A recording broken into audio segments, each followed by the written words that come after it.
इस वक्त लाहौर दरिया रावी के मकाम पर मौजूद है, वो चंद दिन में 2 या 3 दिन में यहाँ से गुजरने वाला है।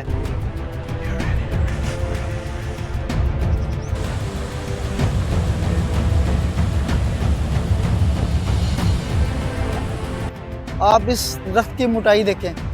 ये दरख्त अगर हम 3 बंदे भी ऐसा पकड़ने की कोशिश करें तब भी ये दरख्त पकड़ा नहीं जाएगा। इस दरख्त का तना इतना मोटा है।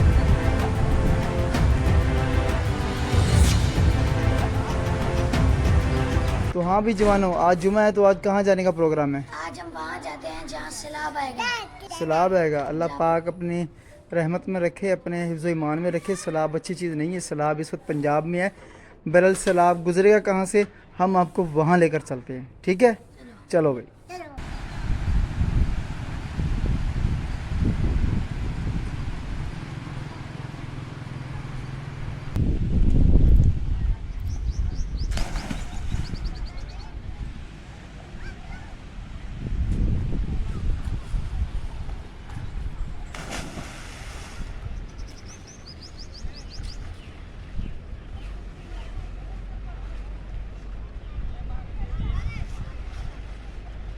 अस्सलाम वालेकुम, मैं हूं आमिर और खुशामदीद है आपका एक नए व्लॉग में। आज हम बात करने वाले हैं हालिया सैलाब की पैदा होने वाली सूरत हाल पर, और इस पर हम बात करेंगे कि जो सैलाब इस वक्त लाहौर दरिया रावी के मकाम पर मौजूद है, वो चंद दिन में 2 या 3 दिन में यहाँ से गुजरने वाला है। मैं इस वक्त जिस मुकाम पर खड़ा हूँ इसे कहते हैं रोहड़ी केनाल, और ये वाक़या है मेहरापुर शहर के बिल्कुल करीब 2 किलोमीटर के फासले पर। हालिया बरसातों जो कि इंडिया, पाकिस्तान और दीगर इलाकों में हुई हैं, उनकी वजह से एक सैलाबी सूरत हाल पैदा हुई है।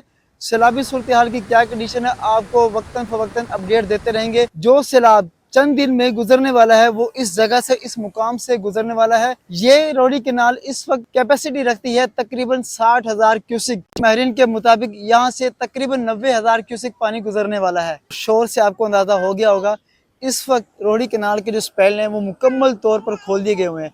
आप वीडियो में बखूबी जायज़ा ले सकते हैं। दरवाजे इनके जो स्पेल हैं वो मुकम्मल तौर पर ओपन कर दिए गए हुए हैं, क्योंकि पीछे से पानी का बहाव बहुत तेज़ है और यहाँ से भी बड़ी स्पीड से बहाव गुजर रहा है। सैलाबी रेला चंद दिन में यहाँ से गुजरने वाला है, तो बड़ा खौफनाक मंजर होगा जब यहाँ से सैलाबी रेला गुजरेगा। मैं आपको चंद चीज़ें दिखा दूँ। दरिया इस वक्त अपने अरूज पर है। अरूज की वजह से इसमें मछलियाँ भी आ जाती हैं, तो लोगों ने अपनी हंटिंग के लिए, फ़िशिंग करने के लिए यहाँ पर कुछ ये कुंडियाँ लगाई हैं जो देसी जुगाड़ की तरह लगाई जाती हैं। उसमें कुछ ये लगाई हुई हैं, कुछ उस तरफ भी हैं, और कुछ हमारे जो मछेरे हैं वो उस तरफ बैठे हुए हैं, जो शिकार करते हैं, हंटिंग करते हैं, वो उस तरफ बैठे हुए हैं। मुकामी लोग हैं जो हंटिंग कर रहे हैं, फ़िशिंग कर रहे हैं, तो इनसे बात करते हैं। कुछ शिकार लग गया भी हैं? बस लग गई है सुबह दे? नहीं लगा, अभी आए भाई। अभी आए हो? हाँ। तो कोई उम्मीद है कि कुछ शिकार शिकार लग जाएगा?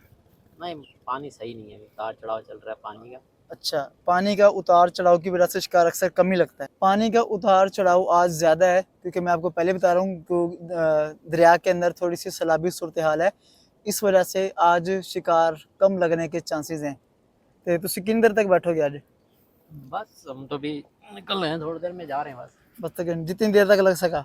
हाँ। अक्सर आपने किनाल्स, दरियाओं के किनारों पर आपने बड़े बड़े दरख्त देखे होंगे। वो दरख्त क्यों लगाते थे? इसका बनाया हुआ निज़ाम है। हमारे पाकिस्तान के अंदर जो नहरी निज़ाम है ये भी अंग्रेज़ का बनाया हुआ। उसके बाद हमने इसमें कोई तरक्की तो नहीं की, बाकी तंज़ीली ज़रूर की है। मैं आपको दिखाने लगा हूँ। आप इस दरख्त की मोटाई देखें। ये दरख्त अगर हम 3 बंदे भी ऐसा पकड़ने की कोशिश करें तब भी ये दरख्त पकड़ा नहीं जाएगा। इस दरख्त का तना इतना मोटा है। ये दरियाओं के, नहरों के या किनाल से किनारे पर इसलिए उगाए जाते थे ताकि इनके जो बंद हैं, इनके जो किनारे हैं वो मजबूत रहें। लेकिन हमारे एरिगेशन का जो डिपार्टमेंट है वो इन्हें संभालने में या इनकी केयर करने में बिल्कुल नाकाम है। लाखों करोड़ों का सीमेंट लगाने के बजाय अगर आपने किसी बंद पर 10 दरख्त लगाए हो ना, तो ये उस बंद को मजबूत करने में किरदार अदा करते हैं, और बेहतरीन किरदार अदा करते हैं।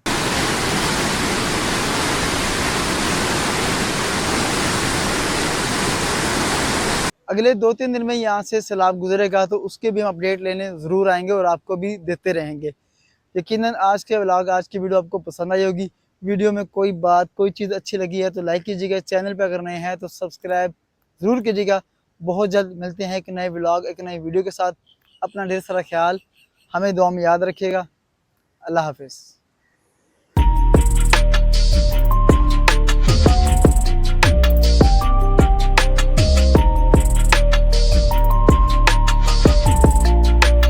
प्ले करी जो कहूँगा तो प्ले करी हले नहीं रुक जा मैंने स्क्रिप्ट याद कर लेंदे।